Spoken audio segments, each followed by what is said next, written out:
Hi, folks. This is Mark by Mark A. Foster, Ph.D. for the Institute for Dialectical Meta-Realism. No countries have a right to exist. They either exist or they do not. And that is it. But Israel, apparently the only country with a right to exist, at least according to many Israelis, has finally done it. And I will read you what I mean.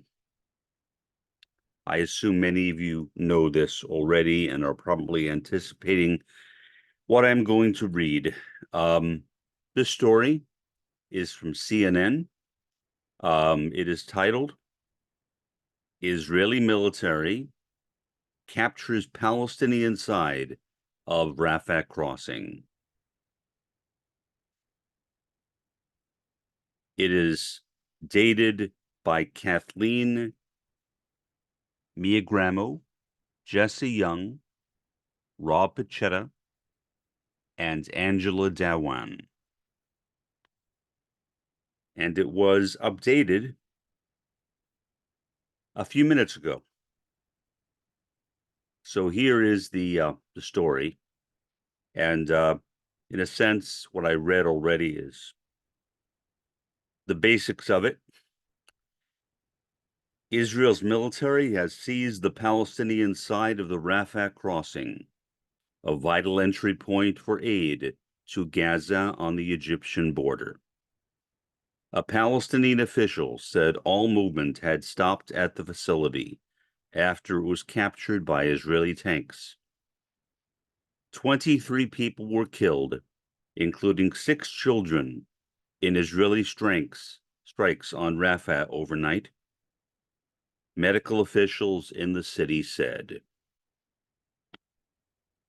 Israel has not accepted a deal proposed by Israel and Qatar, which Hamas has agreed to, saying it's far from meeting its demands, but will engage in more talks. Actions speak louder than words. Actions do speak louder than words. Back to the article. Palestinian civilians told to evacuate eastern Rafah by the Israeli military have described their fear and despair. U.S. President Joe Biden on Tuesday will deliver a speech as he aims to issue a call to fight anti-Semitism as a precarious moment in Israel's war. Pause. To fight anti-Semitism? To fight anti-Semitism. Now, I believe in fighting anti-Semitism if anti-Semitism is not conflated with Zionism, as it often is. But why would Joe Biden issue a call to fight anti-Semitism on the day that Israel is on the verge of, or perhaps has already invaded Rafah? Oh, I know. Oh, I know. Because you're trying to cover up for them again. It has nothing to do with fighting anti-Semitism. It has everything to do with fighting anti-Zionism. Right, Uncle Joe? That is what you are doing. You are fighting anti-Zionism and calling it anti-Semitism. How cute. How cute, Uncle Joe.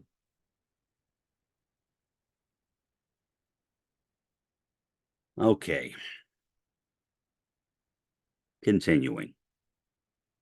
President Joe Biden will deliver a speech on anti-Semitism from the U.S. Capitol on Tuesday, delivering a keynote address at the U.S. Holocaust Memorial Museum's annual Days of remembrance ceremony, Biden is expected to speak about the October 7th attack on Israel, as well as the subsequent rise in anti-Semitism across the country. The White House said Biden also plans to honor the 6 million Jews killed in the Holocaust and recommit to heeding the lessons of this dark chapter. Never again. Pause. I wish Biden would accept what I accept. I can't make him do that. We are two separate men. He has a right to his own views, however disgusting they are to me. Doesn't he realize that the spread of anti-Semitism is directly related to the actions of Israel in Gaza? Now, as someone from a Jewish family, I am concerned about that.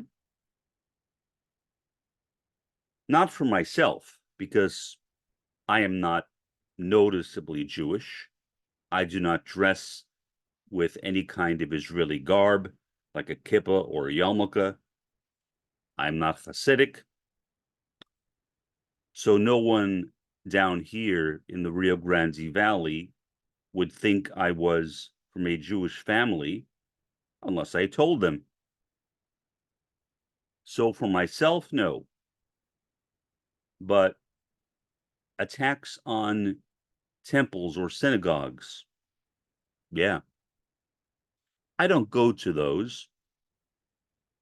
But for people who go to those, do I think that they have a reason to be afraid?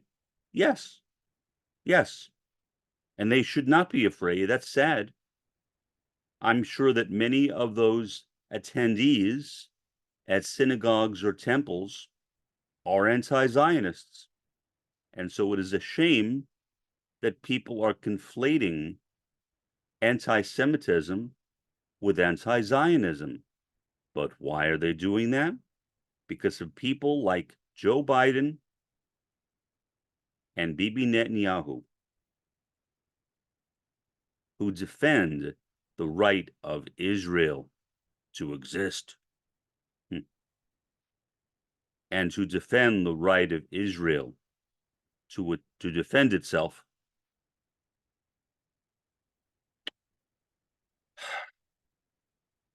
A right that Israel does not have, in my opinion.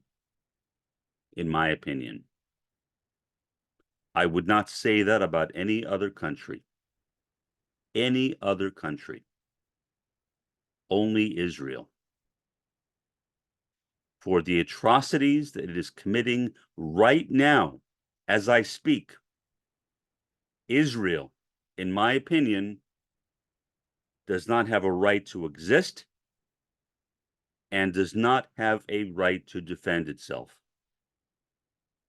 Now, will my statements have any meaningful effect on what is going on? Obviously not. I mean, in a sense, I'm just venting. I guess I'm venting. But I hope that any of you who hear my venting, who agree with me, and I'm sure there are some who disagree with me, but if you agree with me, please, please, please join with me in praying for the Gazans, especially the Gazans in Rafah. Please join with me in praying for the end of Israel. Not the end of Israelis, but the end of the state of Israel. The end of a country that never had the right to exist. built on indigenous land, the fourth world, when Israel is first world. Israel is a colonizer, pure and simple, a colonizer. And no, Israel has no right to exist, nor to defend itself.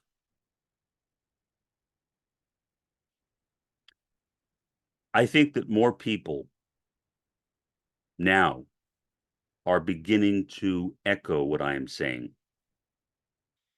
Since the Israeli terrorist campaign started, before, I felt like I was speaking into an echo chamber. Not anymore. No, not anymore, no. I now feel as though there are some people, not many yet, but some people who agree with me. Israel has no right to exist. Israel has no right to defend itself. Again, in terms of right to exist, Israel shares that with every other country. It's not unique to Israel. I would say that my own country, the US, has no right to exist. Countries either exist or they don't. That is it. Nothing more than that. It is a matter of fact, not a matter of principle. There is no principle which establishes the right of any country to exist, especially when that country is committed to destroying the fourth world, indigeneity, an indigenous land that Israel stole from the Palestinians with the cooperation of the United Nations and the United States. The United States, which continues to stand by Israel.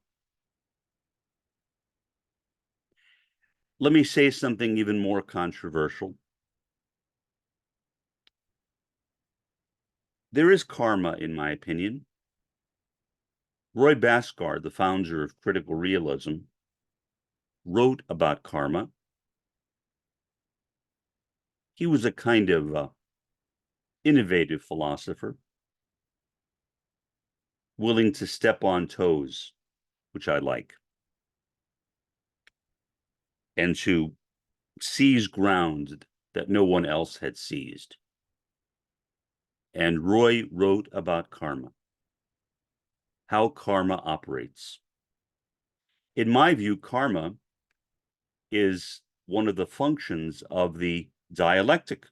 But let's just talk about karma by itself.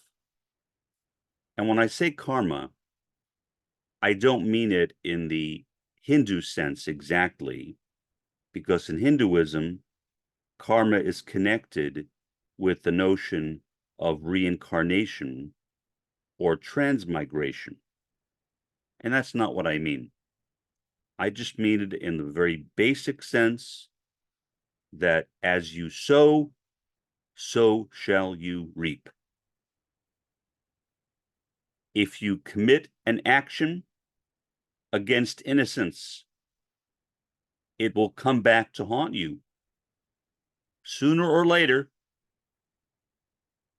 Israel has been doing this since 1948, if not earlier. Has Israel reached the end of the line? I don't know.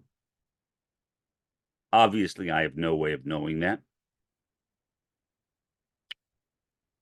But again, I do not wish harm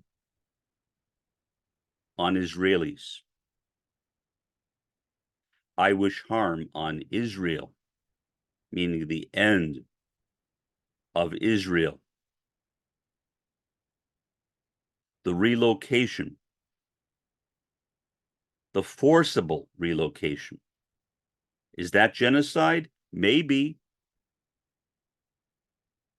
The forcible relocation of Israelis to other parts of the world, or if they want to stay there, to ask the Palestinians for permission. It is Palestinian indigenous land.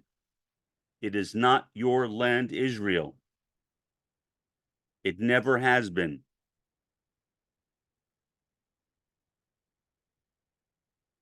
Well, let me continue reading.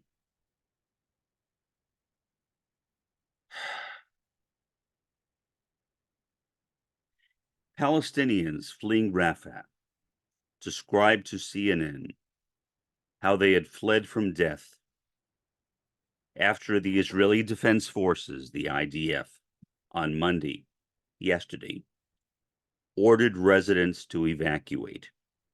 One man, Rabbi Garble, told CNN that it was his family's seventh time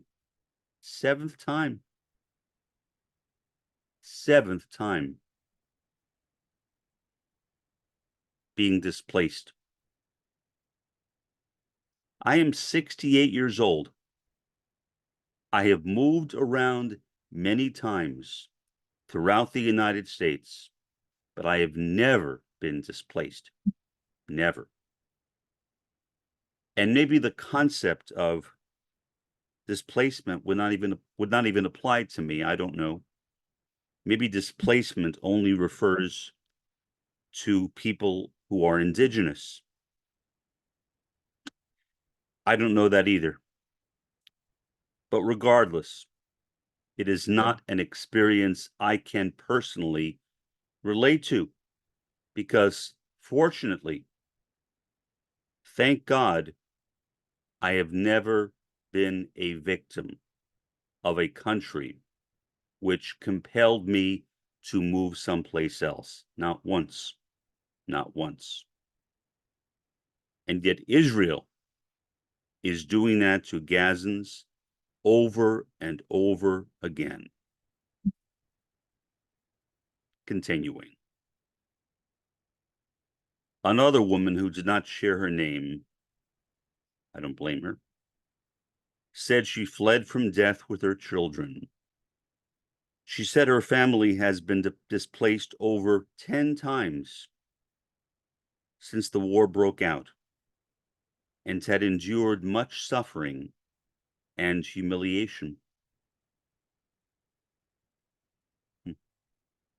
Wael Nephan, another man who arrived in Deir el-Balah from Rafah on Tuesday, told CNN that his family has also been displaced several times and forced to eat animal food and walk on streets littered with dead bodies. He said they had endured oppression that no one should ever experience. Now, there, I can relate to one thing in that paragraph. I too have walked on dead bodies in Kinshasa, in Central Africa. Dead bodies littering the streets, dead of starvation. But there is a difference. No one forced me to walk there. I walked there of my own free will. And I left of my own free will as well. Big difference. Big difference. Choice, agency is always important. Free will. That is what defines us as human beings. The ability to make our own decisions. hopefully decisions that will elevate others. But we can make our own decisions. I know I do every day. Nobody is standing over me. Nobody is telling me to evacuate. No one has ever told me to evacuate. And yet here I am reading accounts of Gazans who have been told that multiple times. Multiple times. I especially think of the children and the long-term effect that this will inevitably have on them. They may not know it now, but when they grow up, they will take this suffering with them. They will carry it with them for their entire lives. Their constant relocations, their constant dehumanizations. Does the Zionist entity care? Not as far as I can tell. Israel is invading Rafah as I speak. Netanyahu was not lying. He lies about some things. But when he is talking about a military action, he generally does not lie. He is puffing. He's puffing, showing how tough he is. Like, tough man. Tough man, King Bibi. You are really a tough man. You think you stand on the shoulders of giants, but no. No, you stand on the shoulders of midgets.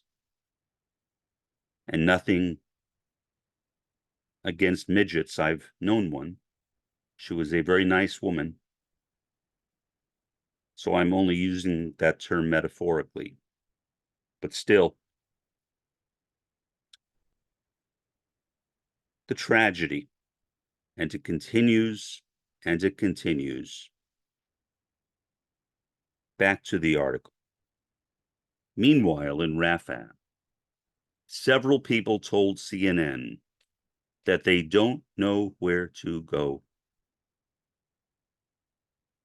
One man, Odeh Asselier, said, "Death is more dignified than this."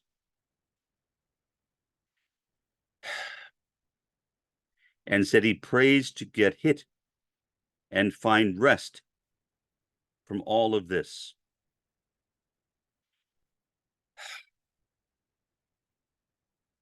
I am not sure what he means by get hit. Maybe get hit by a bomb? Perhaps.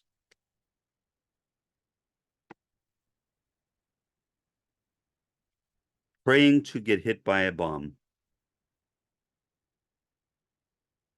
What a calamity. What a calamity. He's praying to get hit and find rest. Well,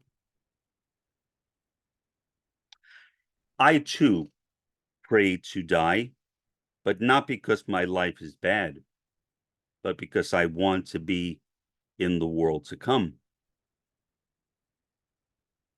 I want to see my departed friends, my departed relatives, and friends I have not met yet. I want to be in the world to come with every ounce of strength in my body. I really, really want that. But I am not in pain. I am leading a good life. I have no right to complain. And when I pray for that, I am not doing it out of pain. I am doing it out of love. This person is doing it out of pain. prays to get hit and find rest from all of this.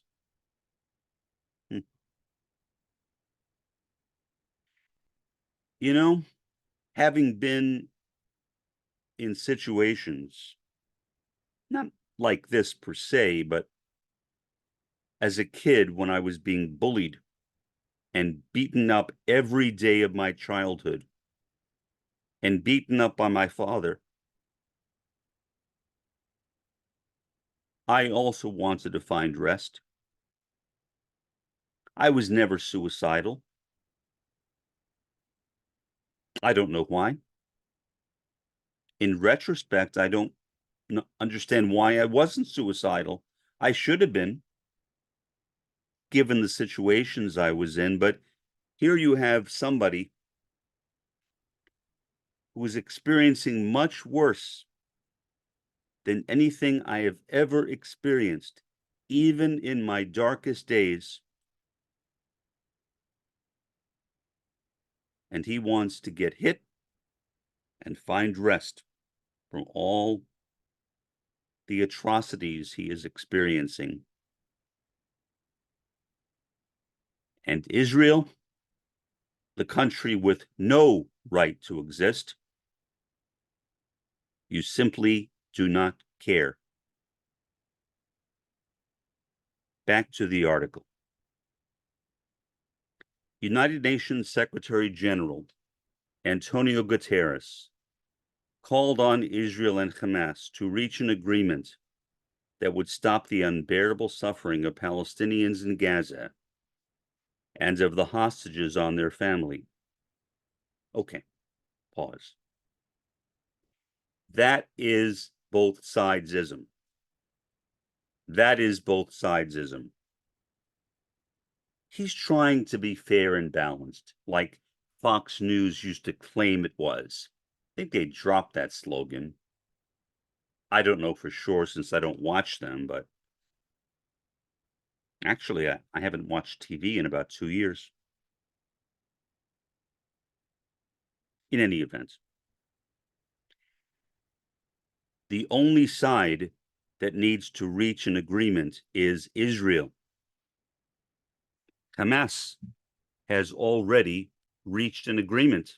They have already said yes.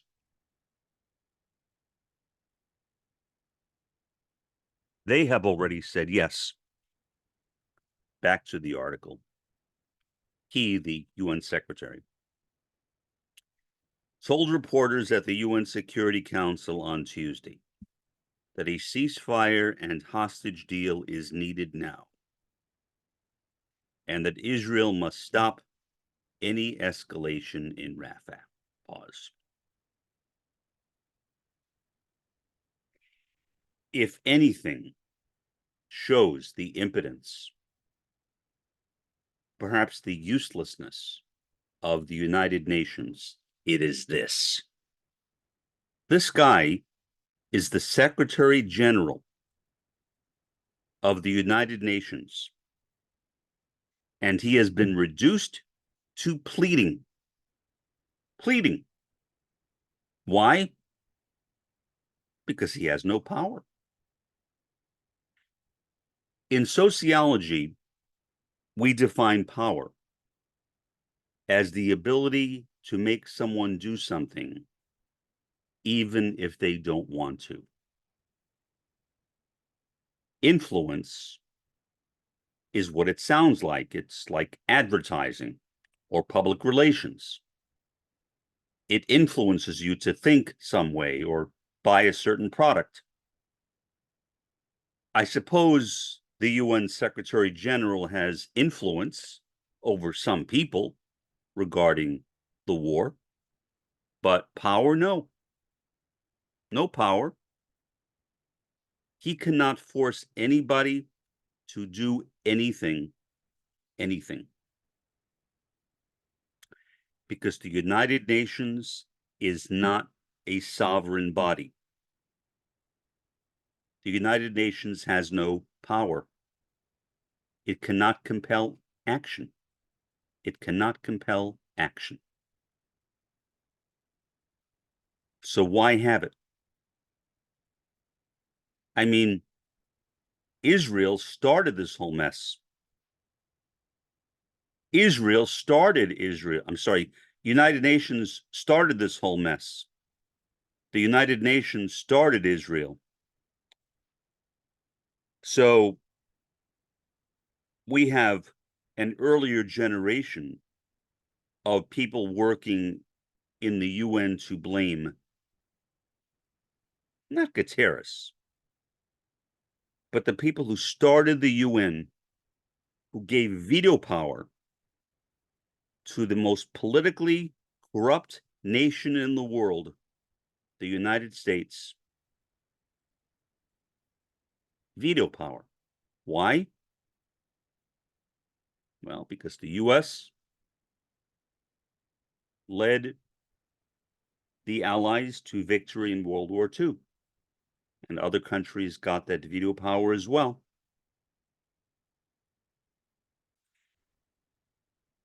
Gaza has no veto power. None at all.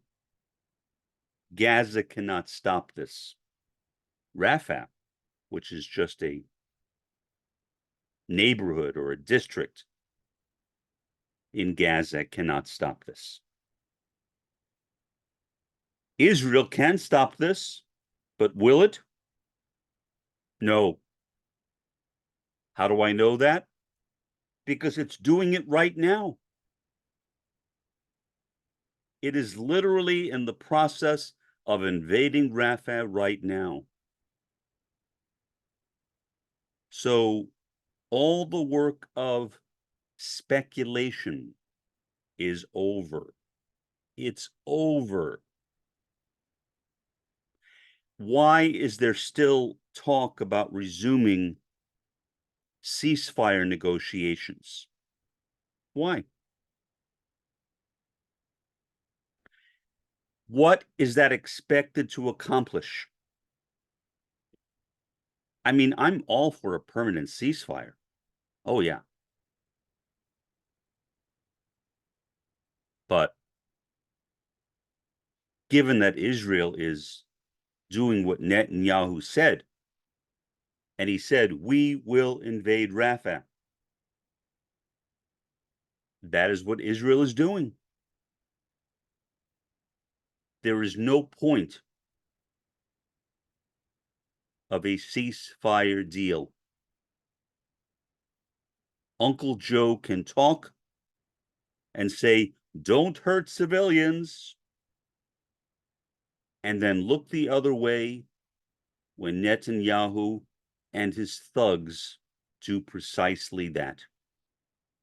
Why? Because Joe Biden is a Zionist. Don't forget that. I know I don't. Ah, such a tragedy. Continuing, CI Director Bill Burns will return to Cairo on Tuesday, which is today, for more talks, a source familiar with the meetings told CNN, as the U.S. and other mediators look to revive an effort to bring about a ceasefire or hostages deal. Okay, pause. Why? Why? Does this guy really think that he can bring about a ceasefire or hostages deal? Does he really think that? I don't know. I can't read his mind. I would guess not. But, well, I suppose he's doing his job. I can't blame Bill Burns. That is his job, and he's doing it. But so far, he's failed. Why? Because the U.S. ultimately has no power over Israel. The U.S. sends Israel weapons and money, but with no accountability at all to anyone, including the United Nations. Because the United Nations is simply a lame duck. It always has been a lame duck. And unless the United Nations or some similar body is given sovereignty, hopefully a communist body, a collective of nations, with nobody having the ability to veto a decision, a true collective of equals, with authority, with power, that if a country disobeys them, they have the right to invade that country and, if necessary, destroy it. And just that threat, I suspect, would be enough to keep most countries, maybe all countries, in line. If they knew that if they misbehaved, they would be destroyed. But that is not the world that we live in. That is fantasy. Continuing, Hamas on Tuesday, today, said Israel's entrance into Rafah on Monday constituted a humanitarian catastrophe, posing a direct threat to more than 1.5 million displaced Palestinians. Pause. First acknowledgement that Israel has entered Rafah. You know, other news outlets said that. But CNN up till now was just saying, well, they're on the border. On the border. Well, which side of the border? Which side of the border? On the border inside Rafah or on the border outside Rafah? According to this statement, and I don't know if it's true, it is on the Rafah side. That means that, according to this, Israel has entered Rafah, which puts CNN into line with other news outlets, which have said the same. Finally, CNN acknowledges the obvious, that Israel is in Rafah. It is in Rafah right now.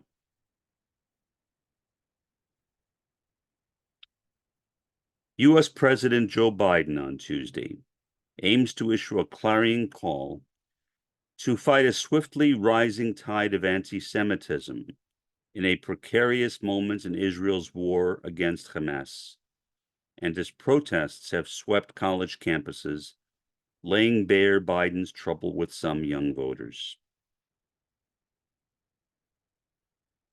Talk about mistiming. Why isn't he giving a talk, I don't know, on Islamophobia in Gaza by Israel? Now, not all Gazans are Muslims, but most are. Most are. So why is he giving a talk on anti-Semitism now? Now. Or why not give a talk on both anti-Semitism and Islamophobia? That would be good, wouldn't it? But no. Joe Biden is giving a talk on anti-Semitism, not Islamophobia. So predictable. So predictable, Uncle Joe. Resuming, 23 people were killed, including 6 children, in Israeli airstrikes on Rafah overnight. Medical officials at hospitals in Rafah said in an updated statement on Tuesday today. The Palestinian Civil Defense earlier said its teams had recovered bodies from several homes struck by Israeli aircraft in Rafah.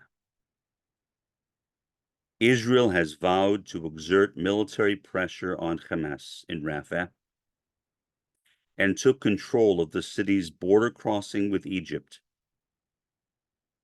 after earlier saying the ceasefire terms of the Palestinian militant group responded to Monday were far from meeting Israel's demands. CNN has reached out to the Israeli Defense Forces, the IDF, regarding the overnight strikes. The IDF said Monday it is currently conducting targeted strikes against Hamas terror targets in eastern Rafah in the southern Gaza Strip. Israel has ordered the forced evacuation of people in eastern Rafah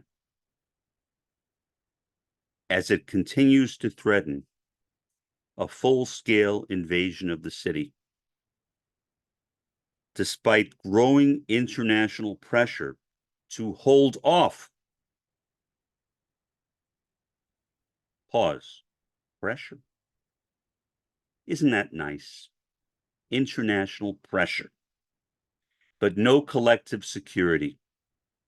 No collective security to protect Rafah, to protect Gaza. None. By collective security, I mean where if one nation is attacked, all the other nations will crush it, meaning crush the nation that is attacking the nation. So if Israel attacks Rafah under collective security, all the other nations of the world will crush Israel. But again, we don't live in that world. If we did, I bet that Israel would not be in Gaza because it would know what would happen. The threat, I think, is all it would take. Just the threat. Just the threat. But there is no such threat. It's just hollow talk. Empty talk.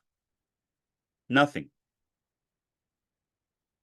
Nobody can do anything because the world we live in is a world dominated by the capitalist world system. And the capitalist world system is headed by the United States,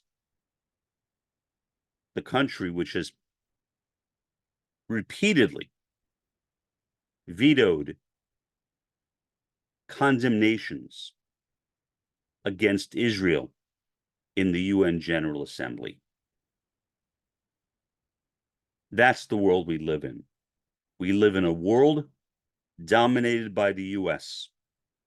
And I guess secondarily the UN, although the UN can't do anything.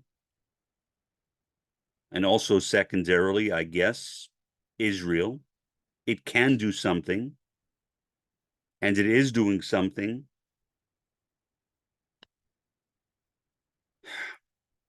Israel is not listening to the US. And why should it? It knows that the U.S. will keep on sending Israel weapons and money. Why? Because for geopolitical reasons, the presence of Israel in Greater West Asia is important. In case you didn't know that, it is. It is. In the capitalist world system, we need an Israel. If the capitalist world system falls down, hopefully the US and Israel will fall down with it. Hopefully the entire first world will fall down with it. And the third world and the fourth world, or indigeneity, will rise to replace it and eventually begin revolutions leading to socialism or communism. Or at least that is my hope.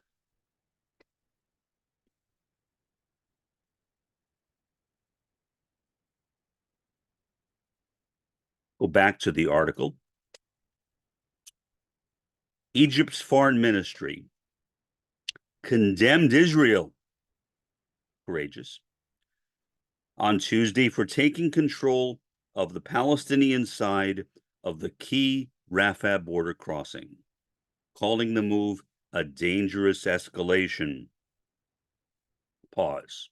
So, Egypt, what are you going to do about it? Blame Sadat. Blame Sadat. Blame Sadat. Sadat, who entered into a treaty, a peace deal with Israel.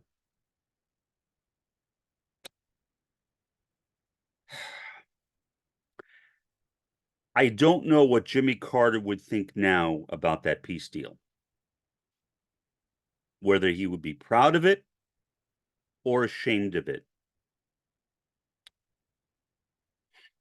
He should be ashamed of it. But obviously, Carter was not a prophet. He had no way of knowing that there would be a Benjamin Netanyahu. So I'm not blaming Carter. I'm not blaming Sadat. But I am blaming Egypt right now. Right now. Empty condemnations. Empty condemnations. Condemning Israel is a useless action if it is not backed up by military escalation on the side of the Arabs in the region. But the Arabs have never really been friends to Palestine. Not since Israel took those areas over. The Palestinians are second-class citizens in Greater West Asia and have been for decades. They are a third world region surrounded by first world countries. They are the subaltern. They are the subaltern. Continuing, long-running diplomatic talks aimed at de-escalating the war appeared to be on the cusp of producing a ceasefire agreement in recent days before stalling at a familiar place of disappointment. Hamas said in a Monday statement that it had told the Qatari Prime Minister and Egyptian intelligence minister that it had accepted their proposals for a ceasefire or hostages deal. But Israel said the terms of a ceasefire proposal were far from meeting its demands and warned that it would It would, not could. It would. It would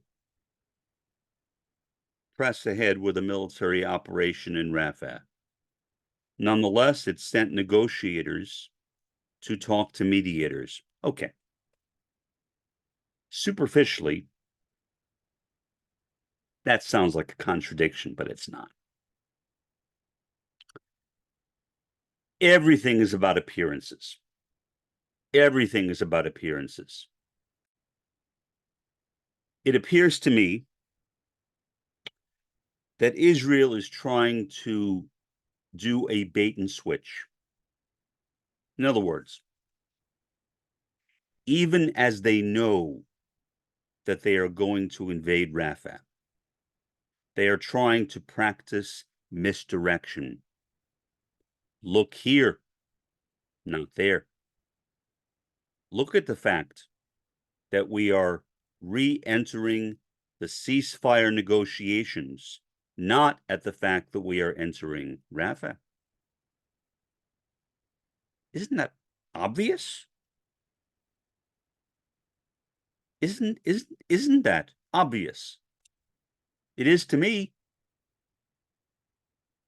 And I am not a policy analyst or an expert in international affairs. I am a sociologist of religion and a sociological or social theorist. So I'm speaking out of my expertise, outside of my expertise. But if it's so clear to me, and I assume clear to you as well, then why isn't it clear to the other countries? Well, fact is, in my opinion, it's perfectly clear. They are going through the motions because that's their job. That's their job. They have to do their job. They're being paid to do their job. They don't want to get fired from their job. So they are doing their job while Israel invades Rafah.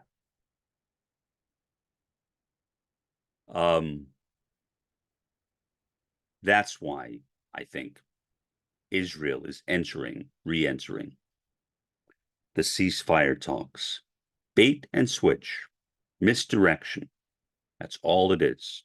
It's nothing more. It is not a hopeful sign of anything. Watch what Israel does. And that is true for any country or any person for that matter. Watch what Israel does, not what they say. Watch what they do, not what they say. Because what they say doesn't matter if it's not backed up by actions. Okay. Continuing. Here's what we know and where we stand.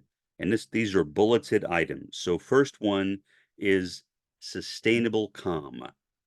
The proposed agreement mediated by Qatar and Egypt that Hamas said it would accept starts with the release of 33 Israeli hostages and hundreds of Palestinian prisoners over 42 days and ends with the rebuilding of Gaza amid a period of sustainable calm, according to a document shared with CNN by a source familiar with negotiations.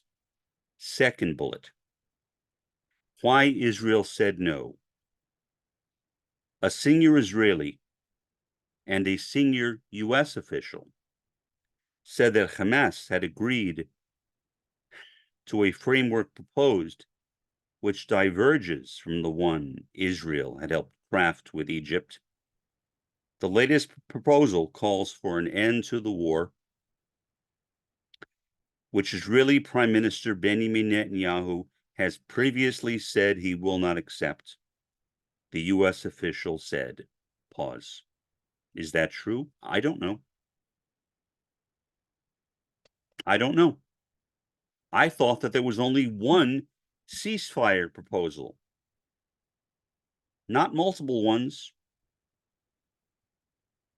Do I believe the U.S.? Do I believe Israel? No, but that doesn't mean that what they're saying is wrong. I have no idea if it's wrong. It may be right.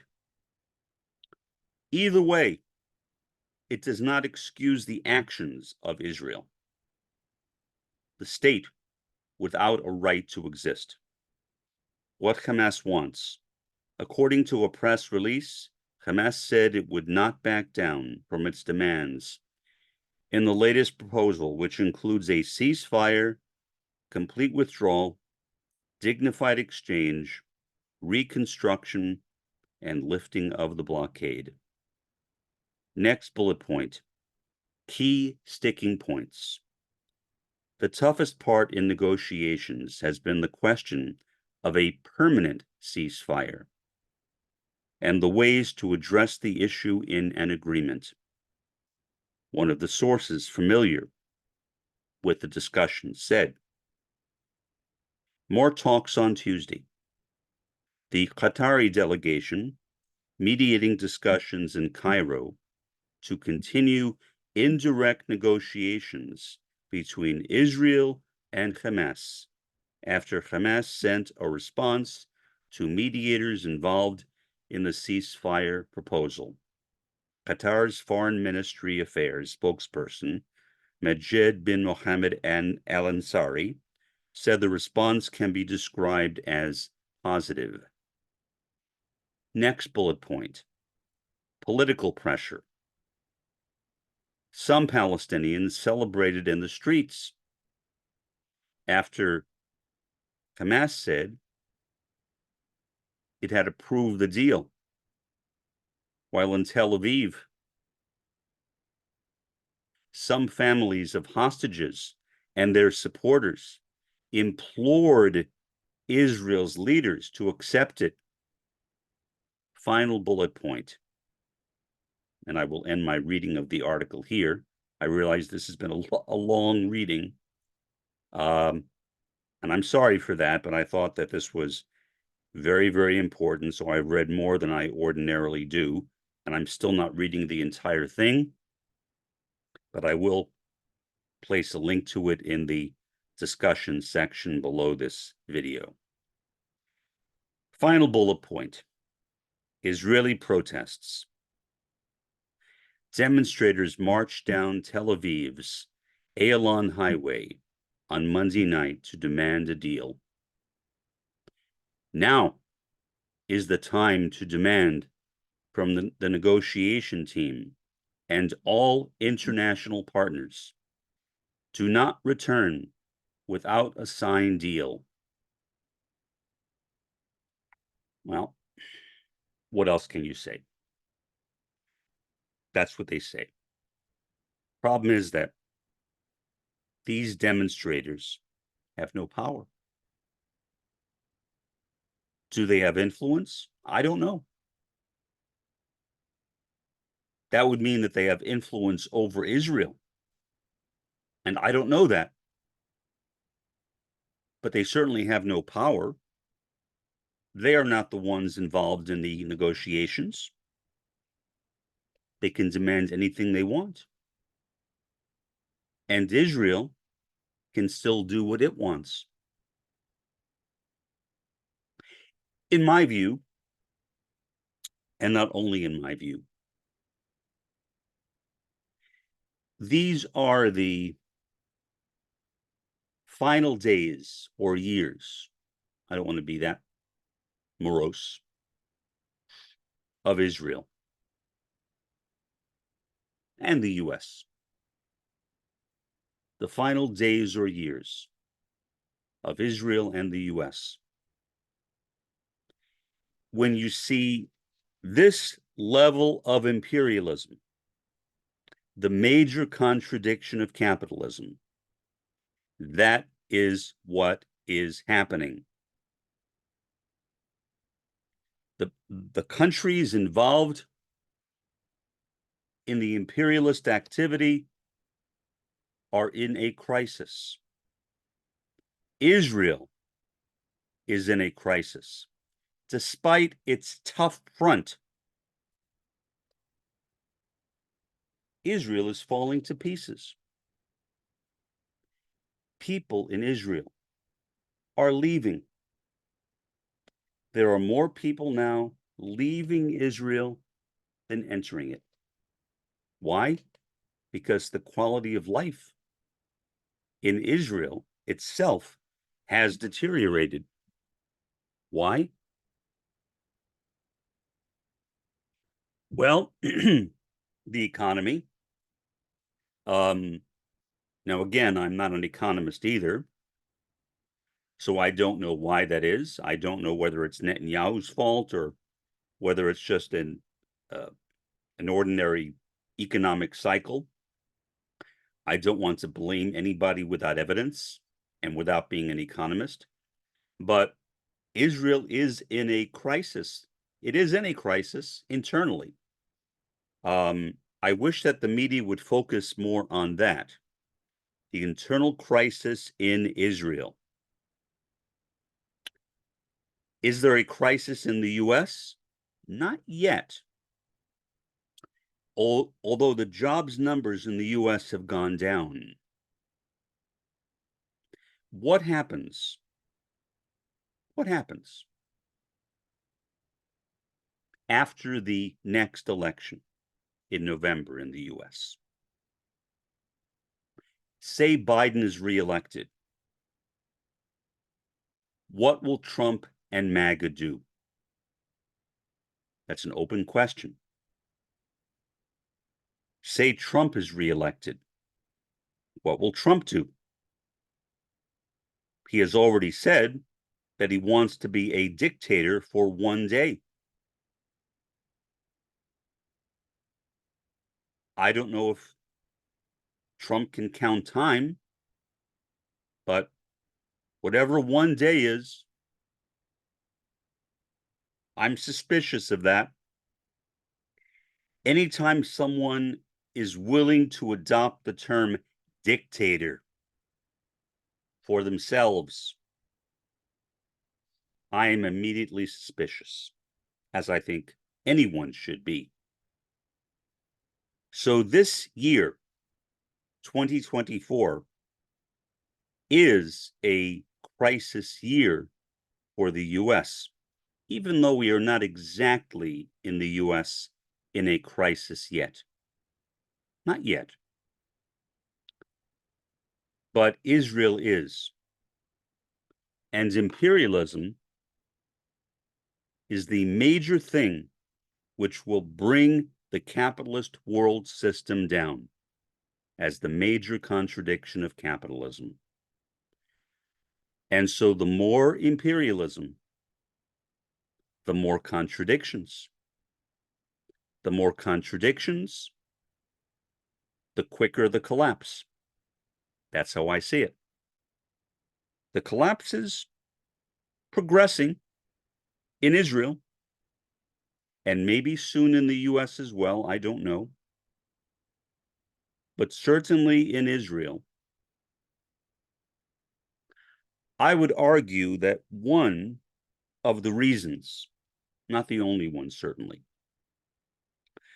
but one of the reasons why Israel is in Gaza and has stayed in Gaza so long is to divert attention away from the collapsing economy in Israel. Why don't the worldwide media talk more about that? About the fact that the Israeli economy is in the midst of a collapse right now, which is why people are leaving. That was not always true, but it is true now. And so whether Israel can come back from all this, get it together, put one foot ahead of the other and walk out of this mess, I don't know. I hope not. I genuinely hope not, but I have no way of knowing. But right now, Israel is in a major crisis. And in my opinion, as a Marxist, that crisis will only be deepened by the imperialist activity in Gaza. It backfires. More karma. More karma. As you sow, so shall you reap. It will come back at them. It will, I think. As Roy Bhaskar said, karma is one of the mechanisms, the causal mechanisms of existence. It is a reality. And again, when I say karma, I'm not talking about reincarnation or the transmigration of souls. I'm talking about simple cause and effect, but on multiple levels. You can't behave like a monster and not expect your behavior to come back and bite you in the ass. So that, I think, will happen to Israel and the US sooner or later. The fact that we don't see it quite in the US yet does not mean it won't happen. I am looking at November. I am looking at November, the month of the presidential elections. I am looking at November as a key time for the power of the United States as to whether it continues or whether it fails. And I am not a betting man. I never have been. But my bet is that it will fail because of imperialism. Now, Biden is not a Marxist, so he doesn't know what he's doing from that perspective. He thinks he's just helping Israel as a Zionist. It's so disgusting. But since he is not a Marxist, he doesn't know how that karma works, how that dialectic works. That when you behave in an imperialistic way, it does come back to bite you in the ass. It does come back to bite you in the ass. Inevitably. That is a causal mechanism of nature. And it is one which is activated by human agency, meaning there's no law which says that Israel and the US must collapse. Israel is collapsing because of its own decisions, its own actions. If the US collapses, the same thing will be true. Its own decisions, its own actions. They are leading Israel down a path of no return. I must admit that on that level, I am happy. But on a deeper level, how can I be happy when all this suffering is going on in Gaza? How can I be happy? So I feel conflicted. I am happy because I think that the capitalist world system is about to end. Is about to end. Quickly. When it happens, I think it will be very, very quick at that moment. So that's a positive sign for me. Maybe not for other people, but for me. But I have a hard time thinking about that, even sustaining a continued thought on that when the Gazans are in such immediate peril. And many more Gazans will, I think, die. They will be sacrificial lambs, in a sense, unwilling sacrificial lambs for a new communist or socialist world system. It is not fair. Well, life is not fair. My life has not been fair, certainly, although it is now, I guess. I guess I've gotten some payback with my wealth. But the Gazans are not wealthy, and I doubt most of them ever will be. Many of them will likely die. Many more of them will likely die in the days to come, maybe in the hours to come. And that is not a prospect I enjoy considering. So I see a light side and a dark side to this. The dark side, death. The death of children, of babies, and men, and women, the young and the elderly alike, will die, I think, if we can believe Netanyahu. And I don't ordinarily believe him, except when he talks about war. Then I believe him. Well, I've been talking long enough, and I will be reflecting on this more and talking about this more, but I think for now, this is Mark by Mark A. Foster, Ph.D., for the Institute for Dialectical Meta-Realism. Have a pleasant day and an even better day tomorrow.